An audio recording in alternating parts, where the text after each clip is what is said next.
Back in 1981, I had the American dream, the beautiful wife, the house in the suburbs, and a beautiful 6-year-old son. And one day I went to work, kissed my son goodbye, and never saw him again. She took him to the store that day. In 1981, video games were brand new. So 2 boys, about 12, 13 years old, were playing. Adam was mesmerized by that, asked his mom, "Can I stay here and watch him?" Reve said, "Adam, I'll be in the lamp department 2 hours over." And he said, "Mommy, I know where that is." And 10 minutes later, she returned and he was gone.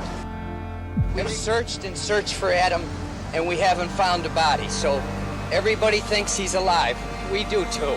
And we feel that since you people have searched so hard, the best thing we can do now is get these flyers in everybody's hands, because the police are so frustrated.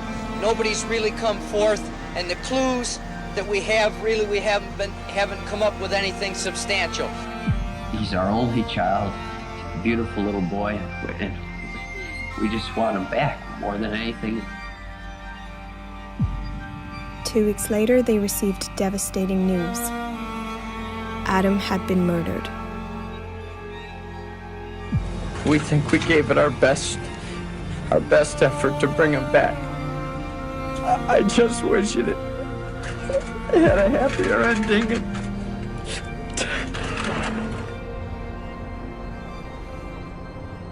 I was at my most darkest point, and I'd gotten all kinds of advice from rabbis and Protestant ministers and Catholic priests. None of it worked for me. I really felt there was no God, no higher power. And I went to go get Adam's remains. I called up the Broward County Medical Examiner and said, "Look, I need to bury this little boy. I need to honor him. I need to have somewhere to go and honor him." Do you remember the first time? Ain't nothing to it. What you get into? Ain't nothing to it. Just like drinking a cup of coffee, smoking cigarettes. Once you get into a habit, you do it more and more. Only kind of person I never killed. I never killed a child.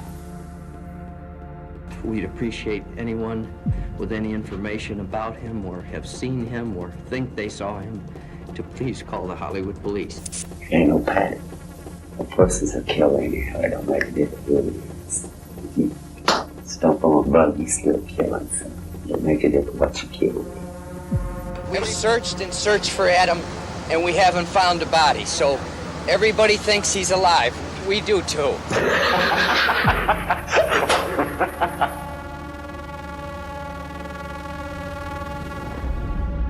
I just wish it had a happier ending. You couldn't get Adam alive. You couldn't get Adam back when he was missing, in spite of everything you did. But I believe you saved Elizabeth's life. Elizabeth, if you're out there, we're doing everything we possibly can to help you. We love you. We want you to come home safely to us. I remember waking up to the voice saying, "I have a knife at your neck. Don't make a sound. Get up and come with me." I opened my eyes. Standing above me was this dark shadow of a man. As he was taking me out through my house, he had whispered to me, "If you scream, if you yell, I'll kill your family or I'll kill you." The next thing I remember after going to sleep was Mary Catherine coming around the bed to Lois's side and saying, "Mom, somebody's taken Elizabeth." As I went from room to room checking, it became more and more of a reality that, no, she was not here. I came down the steps. She was not there. And it really erupted when Lois came down the stairs and turned on the lights in our kitchen and saw the screen cut. Mary Catherine had come down and said, "You're not going to find her. A man's taken her." And you just can't even imagine what was Elizabeth going through. Lois was yelling, "Call 911," and that was the first thing that happened. The latest on a developing story, and it involves every parent's worst nightmare. Authorities in Salt Lake City, Utah say 14-year-old Elizabeth Smart was taken from her bedroom in the middle of the night. Elizabeth, if you're out there, we're doing everything we possibly can to help you. We love you. We want you to come home safely to us. Joining us this morning from Salt Lake City, Elizabeth Smart's father, Edward Smart. Anything new, anything hopeful? I'm unaware of any new, really conclusive leads. The police are telling us don't get in the way of it. Come on, guys. If you can't do it, we should be able to go out and do it. This was not going to turn out good. And every homicide investigator I've known throughout this country felt exactly the same way. One of the things about the Elizabeth Smart case that bothers me the most and makes me sick to my stomach, after 8 months, FBI was ready to close down the case. Salt Lake City Police, they believe that she was probably dead in the desert. We were looking for a body at that point. I absolutely know that Elizabeth is still alive. So go, John, you're the court of last resort. You're the guy who catches the impossible catches. Remember one thing. Elizabeth is the missing child. Elizabeth is the victim. This girl needed somebody to save her.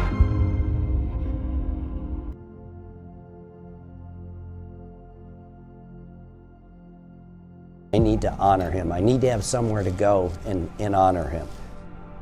I got in his office and I said, I want Adam's remains and I want them tomorrow. And I want to bury that little boy. And he said, you can't have his remains.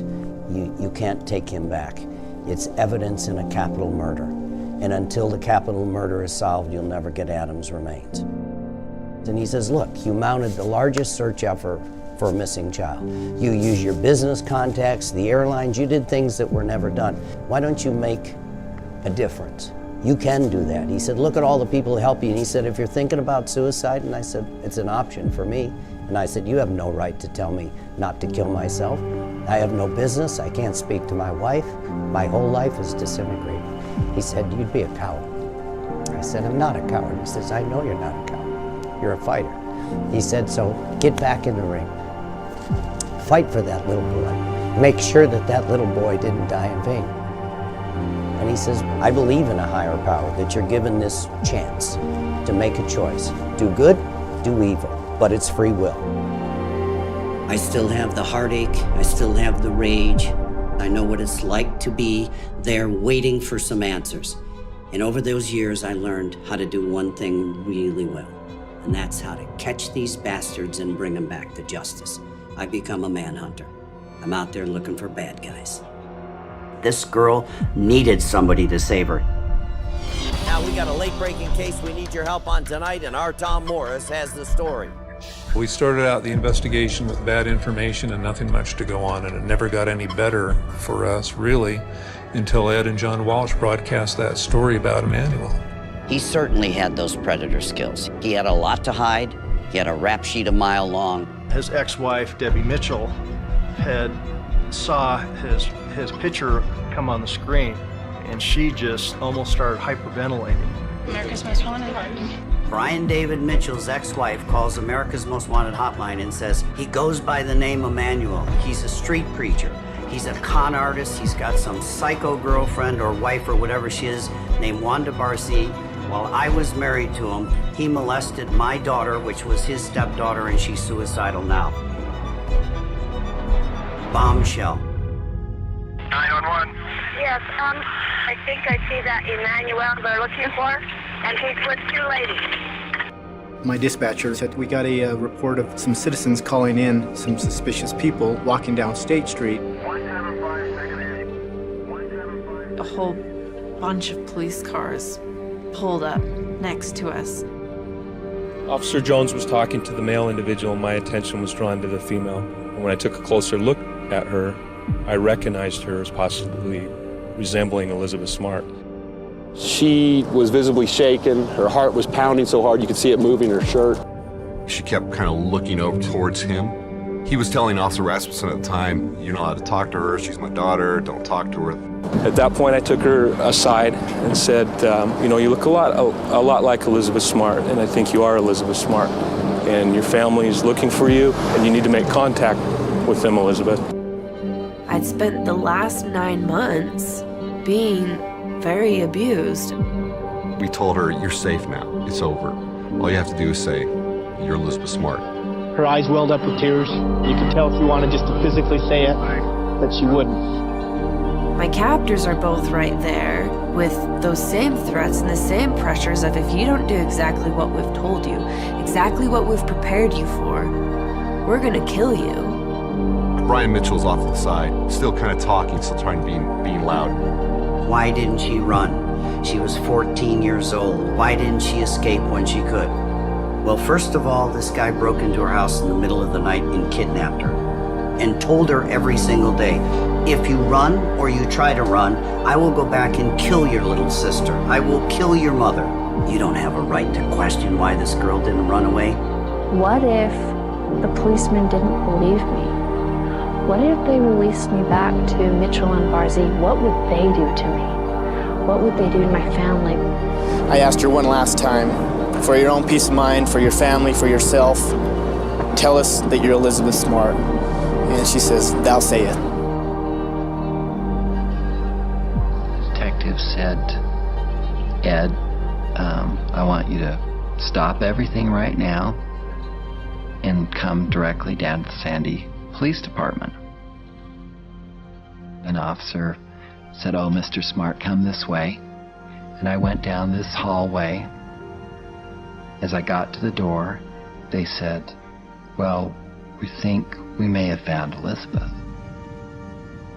And I stood there, and I looked at this girl, and I just started crying. And finally I said, Elizabeth, is it you? And she said, yes, Dad, it's really me. And then she started to cry. I was so happy when I saw him, when he came running over and just grabbed me in his arms. I knew that nobody would ever be able to hurt me ever again. I'll never forget it. I was the one who got tears in my eyes because Ed said, you couldn't get Adam alive. You couldn't get Adam back when he was missing, in spite of everything you did.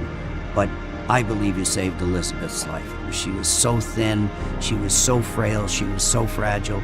And she said, thank you. She just said, thank you for never giving up. And I said, we finally got somebody back. Got one back alive, to her loving family. Coming back here to the remote mountainside camp that became her prison doesn't faze Elizabeth Smart now. The young girl who was held captive even faced her tormentor again at his trial in 2010. And when they made eye contact, she knew that Brian David Mitchell, the man she awoke to see in her bedroom that awful night, no longer had the power to terrify her. I had moved forward. He was no longer a part of my life. He no longer could hurt me. He was nothing to me anymore. He had no part in my life. What didn't Brian David Mitchell understand about Elizabeth Smart? That I couldn't be broken. Now to a dramatic turn in the story of John Walsh. As you know, he's made a career out of helping police solve crimes on his TV show America's Most Wanted. But there was one case he couldn't crack, the murder of his own son, Adam. Now, more than a quarter century after the 6-year-old disappeared, police in South Florida have declared the case solved. I say to parents of missing children, murdered children, to all crime victims in America, don't give up hope. Sometimes you have to stay in there yourself. Sometimes you're the best and last hope to get justice. We never give up. I've learned over the years, don't give up. Anything you can do. I think everybody is presented with challenges, some greater than others. I was given a real challenge, and I think you stop feeling sorry for yourself. You start thinking about the people that love you and helped you and supported you, and you get back in. You saddle up. You literally saddle up, and you go in there and you try to make sure that your life has some merit to it. On New Year's Day 2002, 13-year-old Alicia stepped out of her parents' home and into a living nightmare. She had agreed to meet a friend she'd been chatting with online for 6 months. We were having a family dinner, and between dinner and dessert, as I was clearing the table, Alicia went up to her room. And we called her down for dessert, and she was gone. This picture